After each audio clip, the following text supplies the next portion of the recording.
মনে হলো সনাতন কোথায় গেল। কি ব্যাপার, সনাতন কোথায় গেল? তো পায়ে হেঁটে এসেছে এতক্ষণ তো। যাই হোক, বাড়ির কাছাকাছি যখন এসে পড়েছি একটু হেঁটেই যাই। ও আমার থেকে আগে পায়ে হেঁটে এসেছে, কিন্তু আমি এসেছি সাইকেলে। এতক্ষণে তো ওকে ধরে ফেলবার কথা। ভাবলাম হয়তো সে সামনে আছে। একটু সামনে এগোতে শুনতে পেলাম কে যেন ডুকরে কেঁদে উঠল। ডাক্তার বাবু, আমার ছেলেটি বাঁচবে তো? গায়ের লোম খাড়া হয়ে গেল আমার, শরীরের সমস্ত রক্ত যেন হিম হয়ে গেল। এই যে সনাতনের বউ সৌদামণির গলা, যে সৌদামণিকে আমি আমার ডাক্তারি বিদ্যা প্রয়োগ করেও বাঁচাতে পারিনি। কাল দুপুরে আমার চোখের সামনে মারা গেছে সে। গায়ের লোকেরা মুখাগ্নি করে কাল যাকে খালের জলে ভাসিয়ে দিয়েছে, সেই সৌদামণি ছেলের অসুখের জন্য হাহাকার করে উঠল কি করে। তারপর এক সময় সনাতনকেও দেখতে পেলাম না, দেখলাম শুধু হারিকেনটায় মাথার উপর দিয়ে ভেসে ভেসে চলছে। আমার তখনকার অবস্থা বলে বোঝাবার মতো ছিল না। মাস্তি কিং এন্টারটেনমেন্টের মাস্তি মিস করতে না চাইলে এখনই চ্যানেলটি সাবস্ক্রাইব করুন। সবার আগে ভিডিও পেতে অবশ্যই বেল বাটনটা অন রাখতে ভুলবেন না।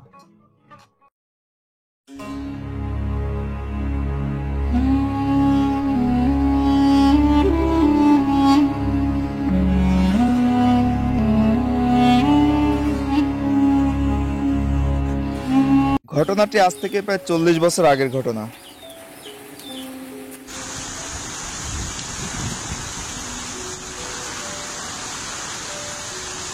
তখন শ্রাবণ মাস। সকাল থেকে সেদিন প্রচন্ড দুর্যোগ চলছে।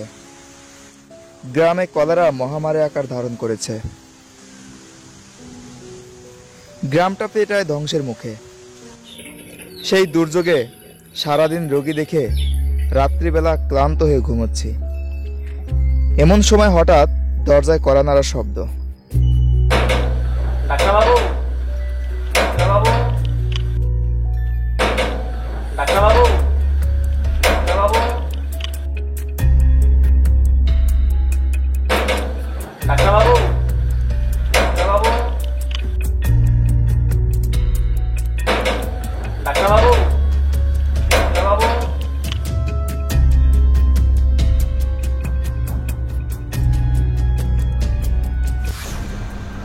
কে?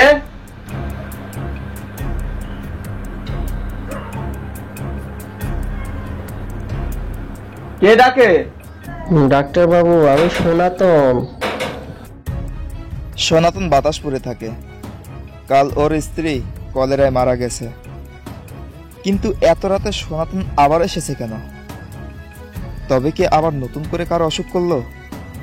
এই অঞ্চলে ডাক্তার বলতে একা আমি। কিন্তু ভাগ্যের এমনই পরিহাস যে এই মহামারীতে একটি রোগের প্রাণও আমি রক্ষা করতে পারিনি। সেজন্য কারো বাড়ি যেতে লজ্জায় আমার মাথা কাটা যাচ্ছে। অথচ ডাক্তার হিসাবে রোগের বাড়ি থেকে কল পেয়ে না গিয়েও থাকতে পারছি না। তাই ব্যর্থতা ঢাকবার জন্য সম্পূর্ণ বিনা পয়সায় আমি চিকিৎসা চালাচ্ছি। যাই হোক, আমি বিছানা থেকে উঠে এসে সনাতনকে দরজা খুলে দিতেই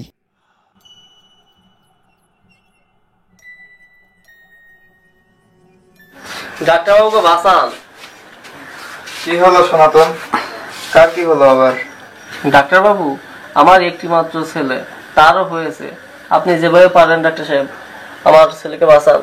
ডাক্তারবাবু, বউটা গেছে, ছেলের মুখ চেয়ে বুক ধরে বেঁচে আছি।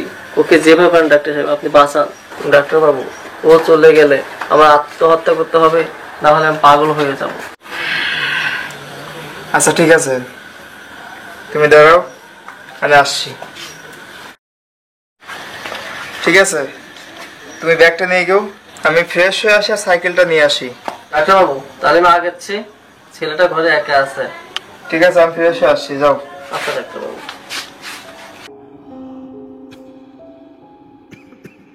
সনাতন এগোলো। আমি ঘর থেকে আমার পুরনো ভাঙাচোরা সাইকেলটা বের করে আনলাম। বৃষ্টি কমে এসেছে, তাই ছাতা ছাড়াই সাইকেলে চেপে টর্চের আলোয় পথ দেখে বাতাসপুরে চললাম। তখন রাত প্রায় 1:30 বাজে। দুর্যোগ খুব বেশি না হলেও ঝিমঝিম অনবরত চলছেই।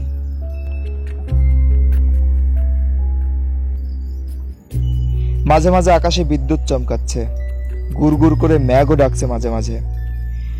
আশাওরা, বাবলা ও খেজুর গাছের গা ঘেঁষে আমি মিঠো পথে সাইকেলে চেপে চলেছি। কিছুটা পথ আসার পর হঠাৎ আমার মনে হলো, সনাতন কোথায় গেল? কি ব্যাপার, সনাতন কোথায় গেল? ও তো পায়ে হেঁটে এসেছে এতক্ষণ তো। যাই হোক, বাড়ির কাছাকাছি যখন এসে পড়েছি একটু হেঁটেই যাই। ও আমার থেকে আগে পায়ে হেঁটে এসেছে, কিন্তু আমি এসেছি সাইকেলে। এতক্ষণে তো ওকে ধরে ফেলবার কথা। ভাবলাম হয়তো সে সামনে আছে। একটু সামনে এগিয়ে শুনতে পেলাম কে যেন ডুকরে কেঁদে উঠল। ডাক্তার বাবু, আমার ছেলেটি বাঁচবে তো? গায়ের লোম খাড়া হয়ে গেল আমার, শরীরের সমস্ত রক্ত যেন হিম হয়ে গেল। এই যে সনাতনের বউ সৌদামণির গলা, যে সৌদামণিকে আমি আমার ডাক্তারি বিদ্যা প্রয়োগ করেও বাঁচাতে পারিনি। কাল দুপুরে আমার চোখের সামনে মারা গেছে সে। গায়ের লোকেরা মুখাগ্নি করে কাল যাকে খালের জলে ভাসিয়ে দিয়েছে, সেই সৌদামণি ছেলের অসুখের জন্য হাহাকার করে উঠল কি করে। এমন সময় অপ্রত্যাশিতভাবে সনাতন দেখা না পেলে হার্ট ফেল করেই ফেলতাম। সনাতন একটা হারকে নিয়ে এগিয়ে এসে বলল, ডাক্তার বাবু একটু তাড়াতাড়ি, আমার ছেলেটা কেমন দিন করছে। হ্যাঁ তা যাচ্ছি, কিন্তু সনাতন, মনে হলো তোমার বইয়ের গলায় কে যেন আমাকে। ওসব কথায় কান দিবেন না ডাক্তার বাবু, এরকম কান্না অনেক শুনতে পারবেন। গ্রাম উজাড় হয়ে গেল, আত্মাগুলো সব যাবে কোথায়?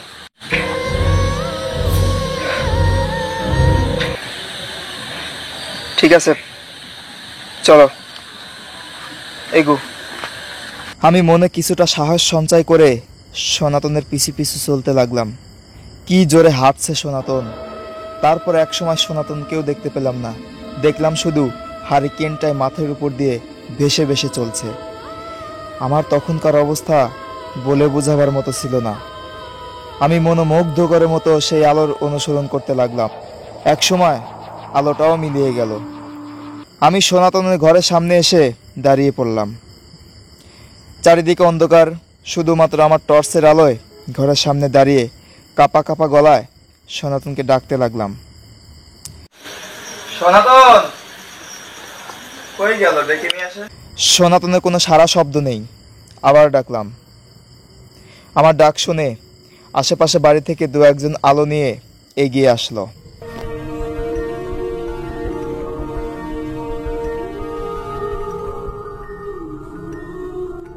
কি ডাক্তার বাবু নাকি? হ্যাঁ, সনাতন কোথায়? আমাকে ডেকে নিয়ে আসলো। ওর ছেলের অসুখের কথা বলে খবর দিয়ে নিয়ে আসলো। এখন তো ওকেই দেখতে পাচ্ছি না, কোথায় গেল? সনাতন? হ্যাঁ, কোনো সমস্যা হয়েছে নাকি?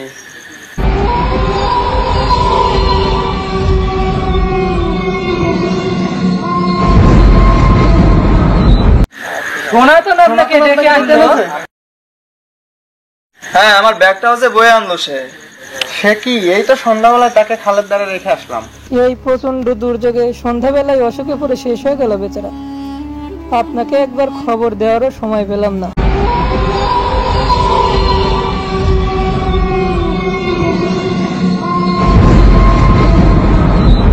তবে ওর ছেলের অসুখের কথা জানি না, চলেন তো সবাই যায় দেখে আসি।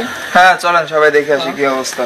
আমরা সকালে আলো নিয়ে ঘরে ঢুকতেই দেখলাম সনাতনের ছেলেটা বিছানাপত্তর নোংরা করে শুয়ে শুয়ে কাতরাচ্ছে। আমার ব্যাগটা সযত্নে বসানো আছে ওর মাথার কাছে। আমি যতটা সম্ভব ওকে পরিষ্কার করে আমার চেষ্টা করতে লাগলাম, কিন্তু না, আমার এই চেষ্টাও ব্যর্থ হলো। ঘন্টা খানেকের মধ্যেই মারা গেল ছেলেটা। সে রাত্রিতে ওই গ্রামে একজনদের বাড়ি কাটালাম আমি। পরের দিন ভোরে সেই ভয়ঙ্কর রাতের কথা স্মরণ করে স্বগ্রামে ঢাকায় চলে আসলাম। তারপর থেকে ওই গ্রামের সাথে আমার আর কোনো সম্পর্ক নেই।